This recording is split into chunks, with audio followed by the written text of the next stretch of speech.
السلام عليكم ورحمة الله وبركاته.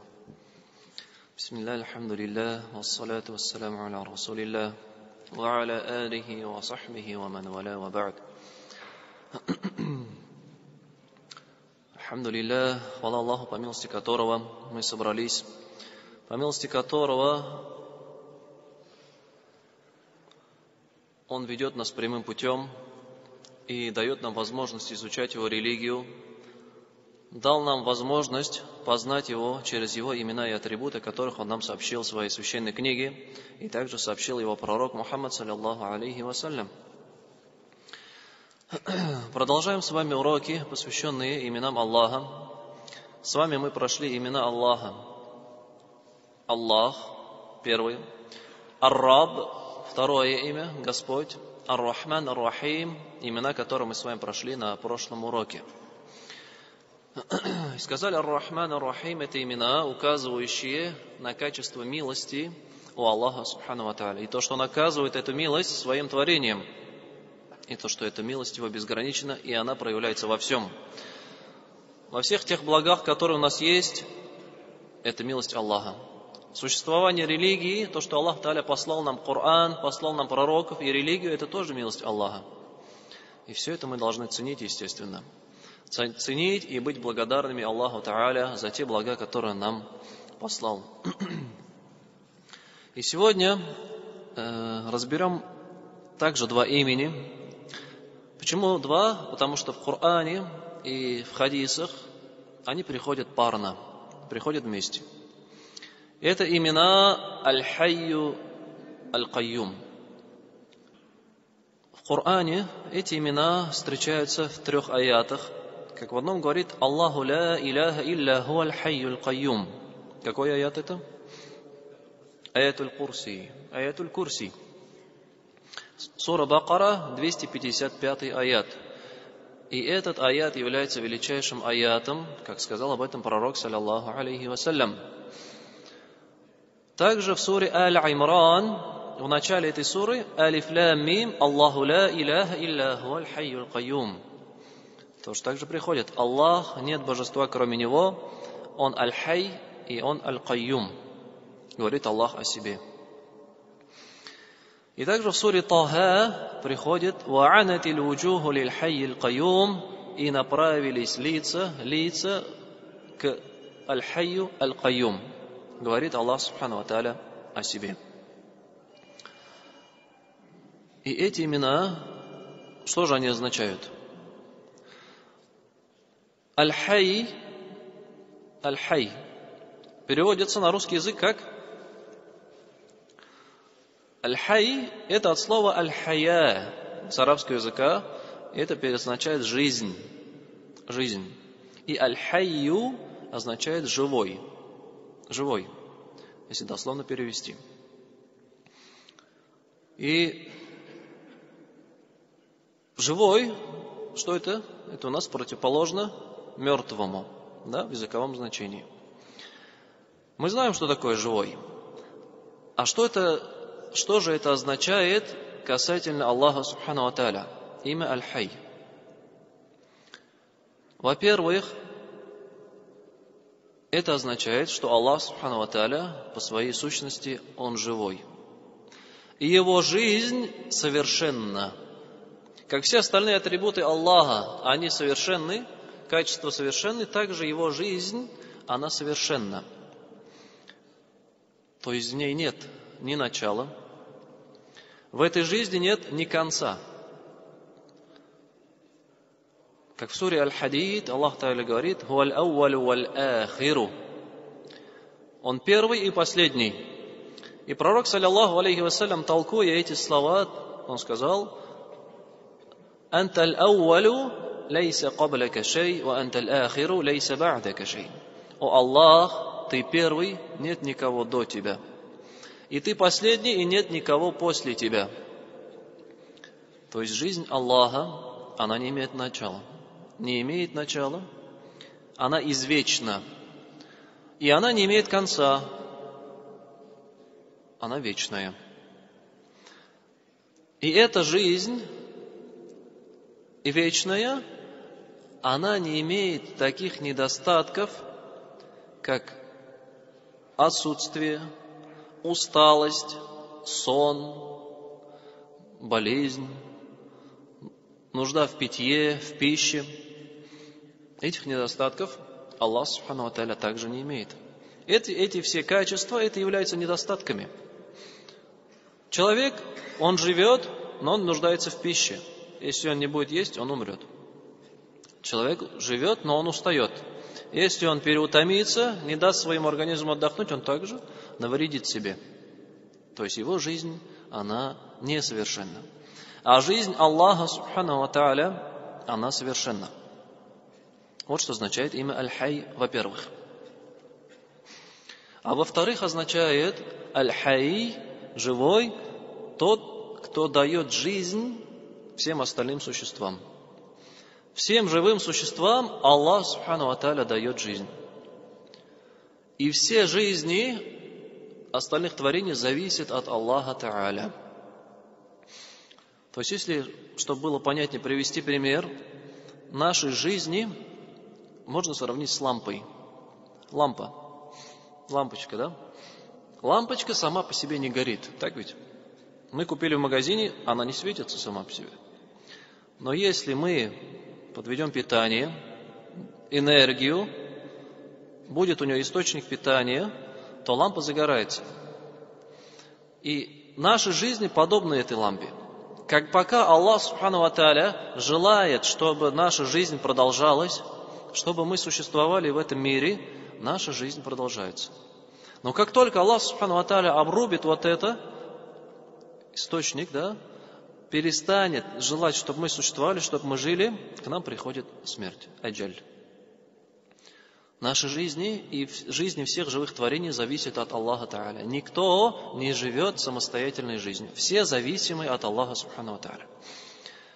А жизнь Аллаха, она совершенна и ни в ком не нуждается.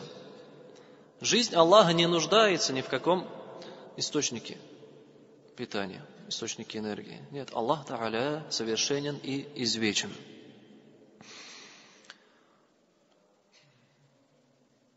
И раз так, то Аллах Субхану ва Тааля, Он единственный, кто заслуживает, чтобы Ему поклонялись. Как в Коране, Аллах Тааля в суре Аль-Фуркан, 58 аяте нам говорит: وَتَوَكَّلْ عَلَى الْحَيِّ الَّذِي لَا يَمُوتُ. Уповай на того, уповай на живого, который никогда не умрет. Аллах Тааля, Он, как часто делает в Коране, призывает нас задуматься, размышлять, приводит логический довод. Он говорит: на кого уповай? Кому поклоняйся? На живого, который никогда не умрет. Почему? Если взять в жизни пример. Человек в какой-то ситуации, скажем, у него проблемы, да? У него какие-то серьезные проблемы. Он кому-то задолжал денег, да? С какими-то людьми у него, в общем, по жизни не сошлось и остался кому-то должен. И он находит того человека, какой-то родственник, его друг, который, он ему объяснил проблему, и он говорит: не беспокойся, все решим. Да? Вот придешь ко мне в такой-то день, и, значит, я тебе помогу. И этот человек понадеялся на него. Понадеялся, что он поможет ему выйти из проблемы. Но когда наступает этот день, что случается? Тот человек, на которого он положился, он умирает. Почему? И все его надежды, они рушатся. Он так на него понадеялся. Он понадеялся, что этот человек поможет выйти ему из проблемы, решить его проблему, но этот человек умер. И тем самым человек этот остался в убытке. В убытке и в горести. В горе. Потому что он понадеялся на живого, но не вечного. На живого, но не вечного. И Аллах Та'аля нам говорит, поэтому уповай на того, который живой и вечный, никогда не умрет. Какая бы проблема ни была, какая бы сложность ни была, надо уповать на того, который вечен. Он никогда не умрет, он никогда не заболеет, он никогда не подведет, потому что его жизнь, она совершенна.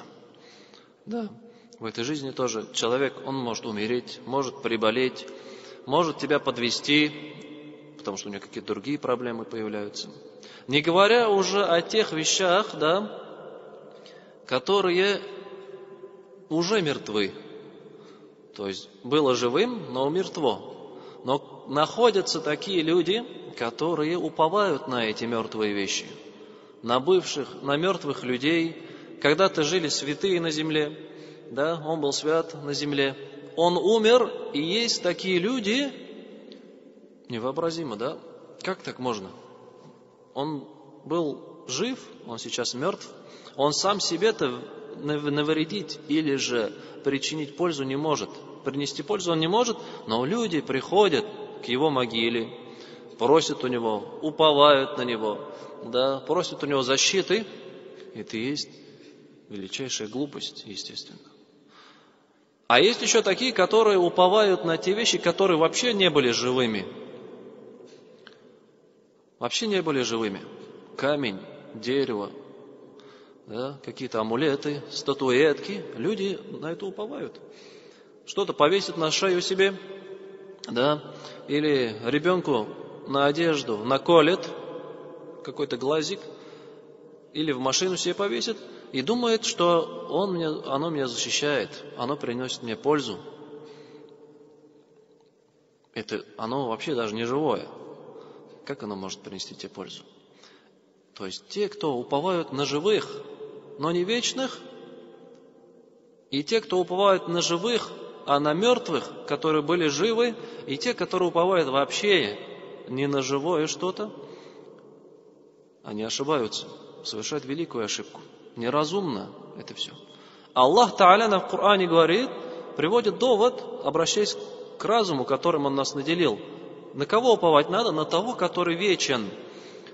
Какая бы проблема ни была, надо полагаться на Аллаха Субхану ва Та'аля. Во всех вопросах.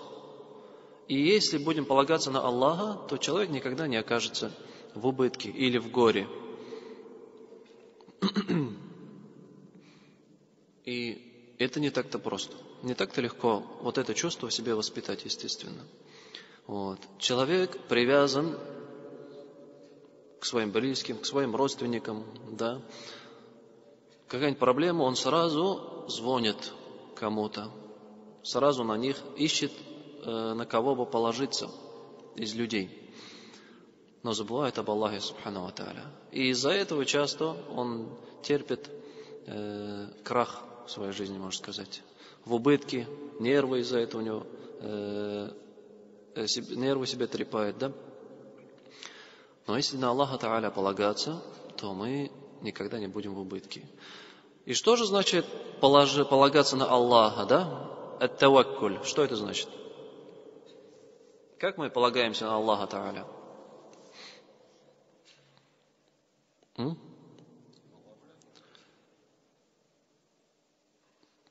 Значит ли это, что мы не должны ничего делать, никакие причины не совершать, и говорить лишь Аллах Та'аля меня защитит, Аллах Та'аля мне даст, Аллах Та'аля меня обогатит, накормит?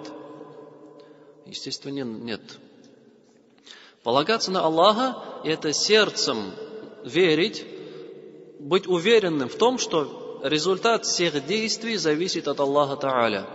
Но совершать те действия, те причины всевозможные, которые зависят от тебя, для того, чтобы достичь этого результата.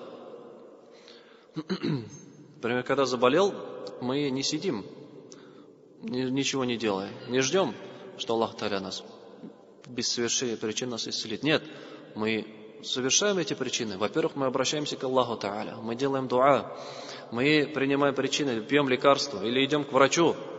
Но наши сердца, они не связаны с этими причинами. Мы не надеемся на лекарство, мы не надеемся на врача, что он меня излечит и исцелит. Нет, наши сердца связаны с Аллахом Та'аля, но мы совершаем причины по мере своих возможностей. Вот. И на это много примеров. Достаточно один только пример приведем. Упование на Аллаха. Это пророк Мухаммад, саллиллаху алейхи вассалям. Величайший пример для всех. И это история из жизни его, из сиры его. Если кто изучал же сиру пророка Мухаммада, саллиллаху алейхи вассалям, в его жизни настал период, когда он жил в Мекке, когда дават, призыв в Мекке уже достиг своего предела. Те, кто хотели принять ислам, приняли, а остальные, они остались на своем неверии и продолжали бороться с мусульманами. И оставаться в Мекке уже было опасно, и Аллах, субхану ва тааля, повелел верующим переселиться в Медину. И в конце, последним из них переселился пророк, саллиллаху алейхи вассалям. И как, думаете, он переселился? Он просто вышел из дома и направился в сторону Медины, положившись на Аллаха. Сказал: меня Аллах Та'аля защитит, и пошел в Медину. Так он совершил? Нет. Вот если посмотреть те действия, которые он совершил, вкратце тут можно упомянуть, долго не будем, да? Что он сделал? Он сделал план со своим сподвижником Абу Бакром. Они совещались и сделали некоторые хитрости и распланировали полностью вот этот путь до Медины. Во-первых, они решили, что они не сразу пойдут в Медину, а наоборот направятся в обратную сторону от Медины. В обратную сторону от Медины. Там же их не будут искать. В первую очередь. В первую очередь будут искать на пути в Медину. Они в обратную сторону направляются. Там есть пещера на горе Таур, где они 3 дня планируют провести. И эти 3 дня им будет доносить известие из Мекки сын Абу Бакра, который будет днем слушать, что говорят мекканцы, а ночью приходить и доносить это известие. И утром возвращаться. А когда он утром возвращается, Абу Бакр возложил на своего пастуха, который пас его овец, по этой местности проходиться для того, чтобы замести следы сына Абу Бакра. И также дочь Абу Бакр приносила им еду. И пророк, саллиллаху алейхи вассалям, нанял путеводителя, который бы показал им, довел их до Медины. И в ночь переселения он также сделал хитрость. В доме своем он оставил Али ибн Аби Талиб, своего двоюродного брата, который спал на его кровати. Все вот эти хитрости пророк, саллиллаху алейхи вассалям, сделал. Все, что от него зависело, причину он сделал. Но несмотря на все это, когда они были в пещере, многобожники их нашли. И Абу Бакр, который был в пещере, он начал паниковать. Страх у него. В пещере, где-то за городом, там убьют, никто даже не узнает. Те, от кого ты бежал, тебя нашли. И тогда пророк, саллиллаху алейхи вассалям, что сказал? Не печалься, Аллах с нами. Пророк, саллиллаху алейхи вассалям, был спокоен. Почему? Потому что все, что от него зависело, он сделал. Он сделал это максимально, как он мог. Все хитрости, все причины он выполнил. Сейчас уже, несмотря на все это, случилось то, что случилось. Многобожники его нашли. И он знал, что результат лишь от Аллаха Та'аля. И Аллах, субхану ва тааля, укрыл их от взора многобожников. То есть это является одним из примеров упования на Аллаха Та'аля. И во всех деяниях мы должны уповать на Аллаха, который извечный, вечно живой, который никогда не умирает. И пророк, саллиллаху алейхи вассалям, и в другом аяте Аллах субхану ва тааля говорит: «Хуаль хайю ла илляха илляху, фад'уху мухлисина лаху дин, альхамдулиллахи раббил аламин». Он живой, нет божества кроме него, так взывайте же к нему искренне, очищая перед ним религию, хвала Аллаху, Господу миров. Здесь тоже Аллах говорит, поклоняйтесь, взывайте, просите дуа у кого? У того, который вечный, который живой, который никогда не умирает. И пророк, саллиллаху алейхи вассалям, тоже использовал это имя в своих дуа. Что касается имени Аль-Кайюм, что оно означает? Аль-Кайюм. Как переводит на русский язык? На русский язык переводит Аль-Кайюм как Вседержитель. Вседержитель.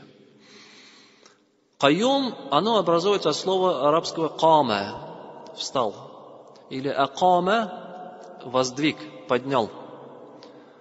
Как в Коране Аллах Та'аля говорит, «Ва акимус салата», выстаивайте, то есть тұрғызығыз, татарша айтканда, намазларыңызны. Выстаивайте свою молитву, то есть поднимайте ее. И имя Аль-Кайюм в отношении Аллаха Субхану ва Тааля означает, во-первых, что Аллах ни в ком и ни в чем не нуждается для совершения своих дел. Аллах Тааля, как мы уже упоминали, в имени Ар-Раб, Он каждый день совершает дела. Он кого-то наставляет на прямой путь, кого-то возвышает степенями, кого-то принижает, кого-то обогащает, кого-то лишает богатства, кому-то дает жизнь, кого-то забирает жизнь, управляет этим миром. Так вот, Аллах Тааля для всего этого Он ни в ком не нуждается. Аль-Кайюм. И для поддерживания своей жизни Он ни в ком не нуждается. Аль-Кайюм. То есть Он ни в ком не нуждающийся. И именно поэтому имя Кайюм, Аль-Кайюм, именем этим нельзя называть людей. Именем Аль-Кайюм нельзя называть людей. Почему? Потому что нет ни одного человека, который бы обладал этим качеством независимости. Разве есть какой-то человек, который в этой жизни независим ни от кого? Нет, естественно. Люди все нуждаются. Каким бы он ни был, каким бы он богатым, каким бы высокопоставленным ни был, он все равно нуждается. И поэтому это имя нельзя называть Кайюм. Да. Если у кого-то есть Кайюм, то желательно, то лучше переделать его на Абдуль Кайюм. А Абдуль Кайюм назвать нет никаких проблем.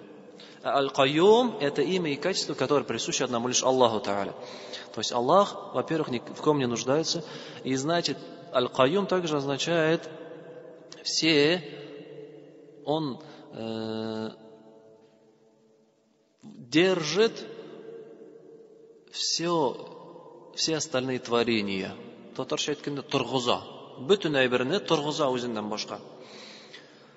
Он держит, по его могуществу существует этот мир, держится он, не рушится. Его трон, великие его творения.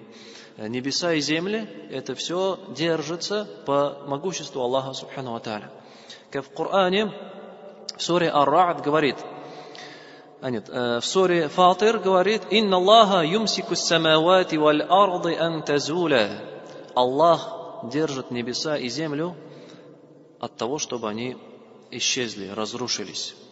وَلَئِنْ زَالَتَا إِنْ أَمْسَكَهُمَا مِنْ أَحَدٍ مِنْ بَعْدِهِ.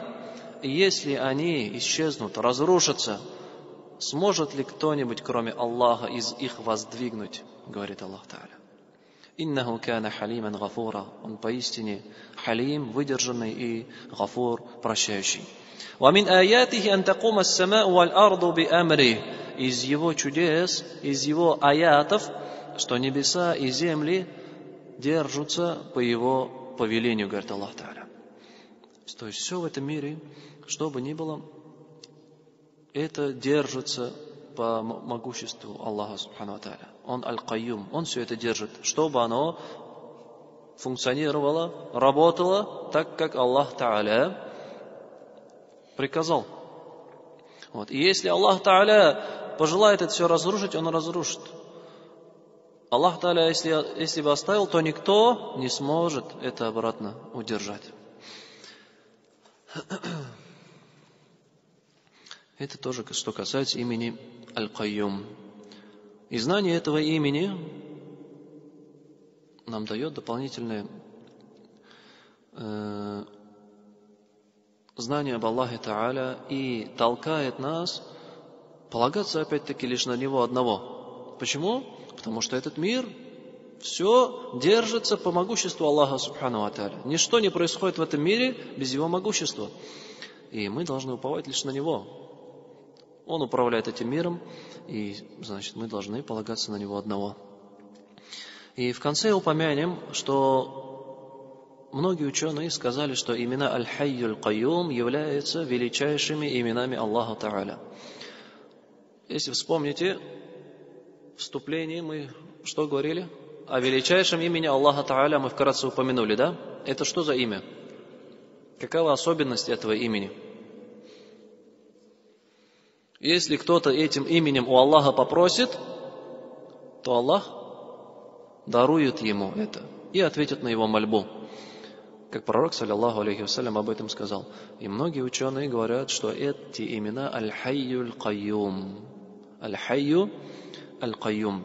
Потому что они во многих аятах и во многих хадисах, о которых пророк, саллаллаху алейхи вассалям, сказал, что в них упомянуто величайшее имя Аллаха, а они приходят. И пророк, саллаллаху алейхи вассалям, при болезни или при трудности делал такое дуа. «Я хайю я кайюм би рахматика астагиф». «О живой, о вседержитель, я прошу у тебя помощи по твоей милости», говорит Аллах, пророк, саллаллаху алейхи вассалям. Вот. И нам тоже следует это дуа. Короткое дуа, и какое бы у нас не было в жизни положение, что-то случилось, проблемы какие-то, заболел, использовать дуа. «Я хайю я кайюм би рахматика астагиф». Короткое дуа, которое делал пророк, саллаллаху алейхи вассалям. И иншаллах, если мы будем просить у него этими именами, Аллах Та'аля нам ответит, дарует нам то, что мы у него просим. Субханакаллаху бихамдика, ашхаду ан ла иляха илля анта, астагфирука.